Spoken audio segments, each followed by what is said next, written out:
It's time for a break from today's strange hysteria involving Trump. You work on the acronym. Let's focus on something important we can improve together. The New York Times recently posted an editorial entitled, "President Trump, Please Read the Constitution," with the first 14 amendments printed alongside the essay. Timothy Egan followed up with a scathing op-ed commentary, "We're with stupid," focused on the willful ignorance of our citizenry. What Egan has written about our national cluelessness is appalling because he's right.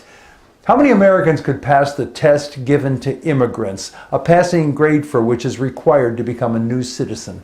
I suspect that many Americans not only don't know the basics of citizenship, they don't want to know. Instead, I'm guessing that a lot of us want to hunker down in the self-satisfaction of piss off and rail against the machine with no concern for the consequences of our actions. I'm not always above that behavior either. Still, I don't think tearing everything down Bannon style is the answer. When did we stop teaching civics to our children, and more powerfully through the conscious behavior of parents? If you're of a certain demographic, say boomers, you were formally taught civics in high school, and it's quite likely that your parents voted. But now only about half of eligible voters, roughly 60% in presidential years, 40% in off-year elections, bother to vote, leaving our elections to the extremists who are angry and often clueless. Where did our sense of citizenship go? Now and then some of my readers disagree with what I post, and that's good.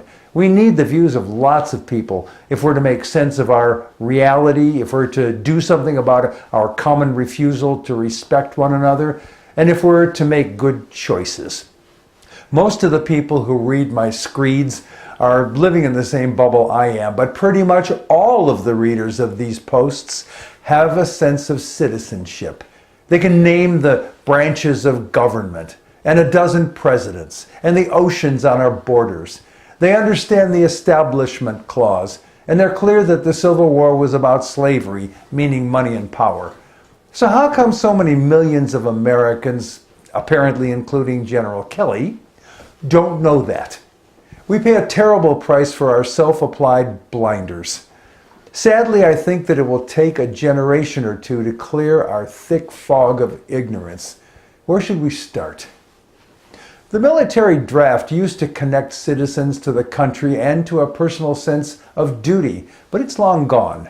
Should there be some mandatory public service for all so that we connect our citizens to our country? Should voting be mandatory? It is in Australia. Egan suggests that passing the immigrant test be required in order to get a high school diploma. How about a universal requirement to pass a semester of civics in order to get that diploma? Is it time to bring that back? There's a link in the written blog so you can check your own state's requirements. Should we require that school books contain a respect for science? I mean, the theory of gravity is indeed a theory, but challenging it on that basis, it makes no sense. Sadly, that's the kind of thing that is going on as intelligent design and creationism is offered in some schools as an equal to just the theory of evolution.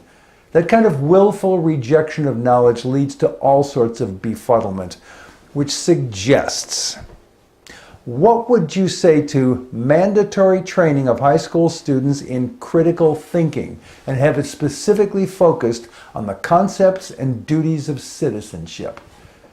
Come on, you're a thoughtful person. Help me out with this. Jot your ideas into the comments section for all of us. I'm Jack Altshuler.